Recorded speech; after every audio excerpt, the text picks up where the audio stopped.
Hi everyone, it's Katrina. Number 10. The Cloud Warriors of Peru's Atlantis. There is a mysterious race of people who once lived in what some have called the Peruvian Atlantis. They are known officially as the Chachapoya, or the Cloud People, and they are thought to have thrived around 750 to 800 AD in Peru. They carved out settlements in the dense mountain forests in the northern Andes, prospered greatly, built an impressive kingdom, and then fell to the Inca in 1470. The true name of these people is still unknown, since Chachapoya was the name given to them by the Inca before they were conquered. In 1535, when the Spanish arrived and discovered the mysterious Cloud People being subjugated by the Inca, they formed an alliance. Spanish conquistadors wrote of how impressed they were with the ferocity and strength of the unusual tribe in the mountains. The Spanish were hoping to work together with the Cloud Warriors to defeat the Inca more easily. Then they would give the Chachapoya the land back, which was stolen from them. However, the arrival of the Europeans was the beginning of the end for the Cloud People of South America. Smallpox spread across the New World and wiped out every last Chachapoya. It spread all the way to the Aztecs in Mexico and helped wipe them out too. One of the strangest descriptions of the Chachapoya came from a Spanish conqueror named Pedro Cieza de León. It's his description of the Cloud People that really makes them so mysterious. He wrote that the Cloud Warriors of the Andes Mountains were the whitest and most handsome of any people he had ever seen. He also said their wives were the most beautiful women, much more beautiful than the wives of the Inca. Pedro León was not the only Spanish conqueror to write about the Cloud Warriors either. Everyone who described them did so in the same way. And because of this, we know the Chachapoya were blonde, had light skin, and looked more European than South American. But what was a race of white people doing in Peru 1,000 years ago? They would have been the only white-skinned people in the entire Western Hemisphere, and scientists have no obvious explanation. Number 9. The Darkest Day. On May 19, 1780, the sun came up as it did every day, but only for a moment. The skies over New England then became dark, as if it were the blackest night. It became known as the Dark Day, when women screamed and held their babies and men dropped to their knees and prayed.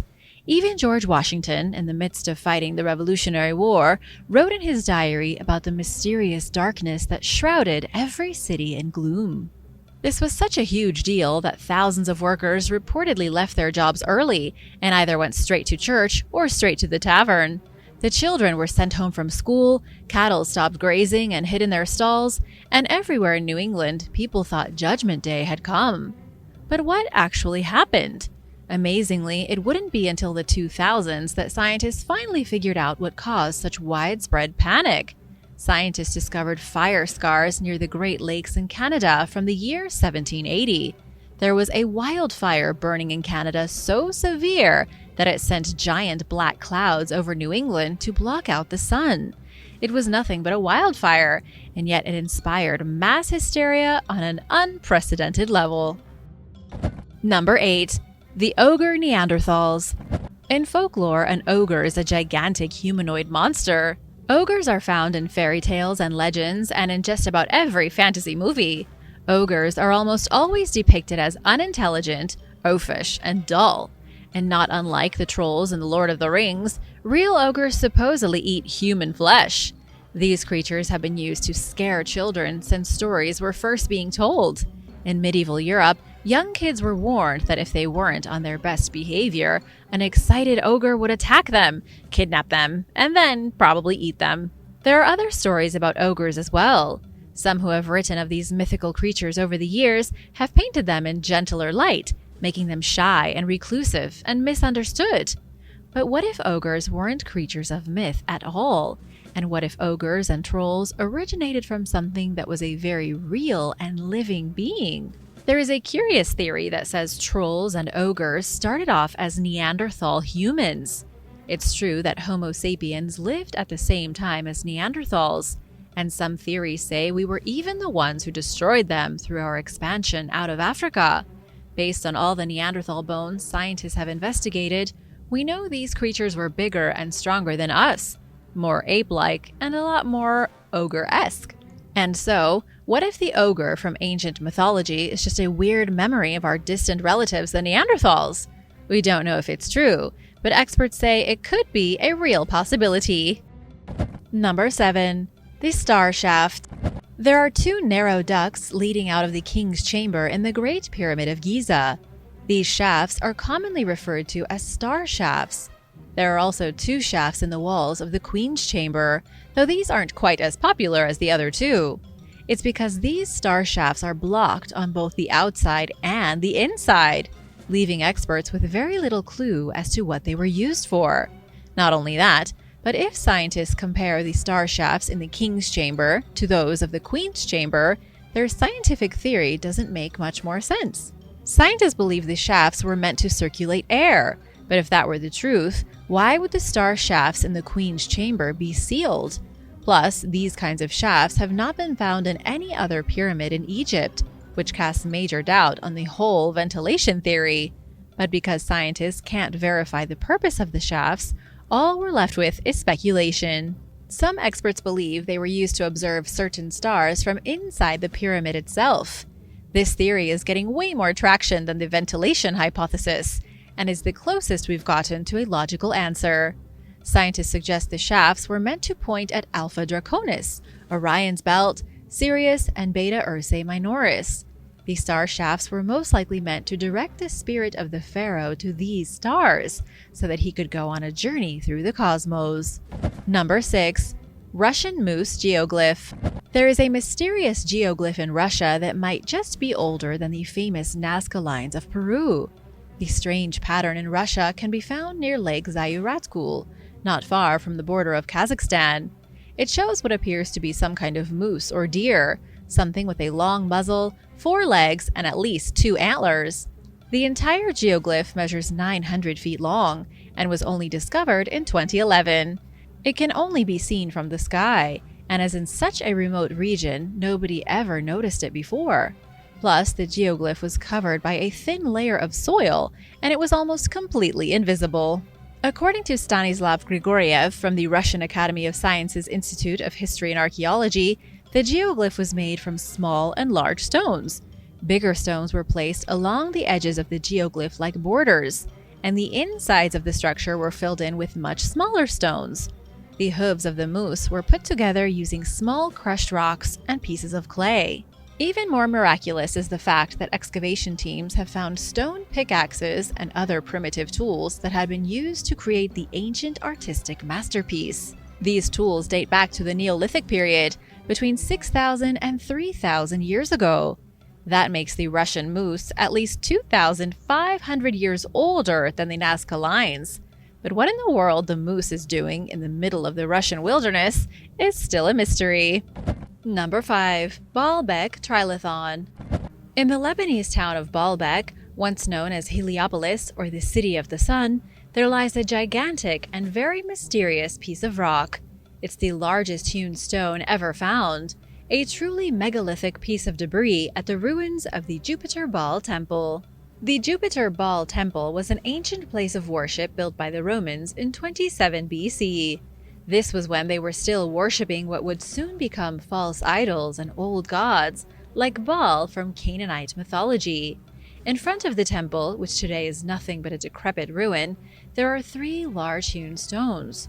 Each one weighs over 750 tons, and they are known together as the Trilithon. But the stones might not have anything to do with the temple after all. The big mystery about them is that scientists believe they predate the founding of Heliopolis and even Alexander the Great in 334 BC. This would mean the temple was built around the stones, and that they had been carved into blocks by an unknown group who came before them. And finally, there's the biggest stone of all. In addition to the Trilithon, there is a huge stone called the Stone of the Pregnant Woman inside the temple itself. It was carved but never moved, and weighs roughly 1,200 tons. To put that into perspective, that's the same weight as 3 Boeing 747s, or large commercial airplanes. This stone was cut, never transported, and the temple seemed to have been built around it. It's almost as if this stone was what the ancient Romans were worshipping. Number 4. Cyclopean Walls. Cyclopean masonry was the ancient architectural style of fitting together very large but non-uniform stone blocks without using mortar. Cyclopean masonry involved putting these weirdly shaped stone blocks together in such a precise way that not a single gap was left between them.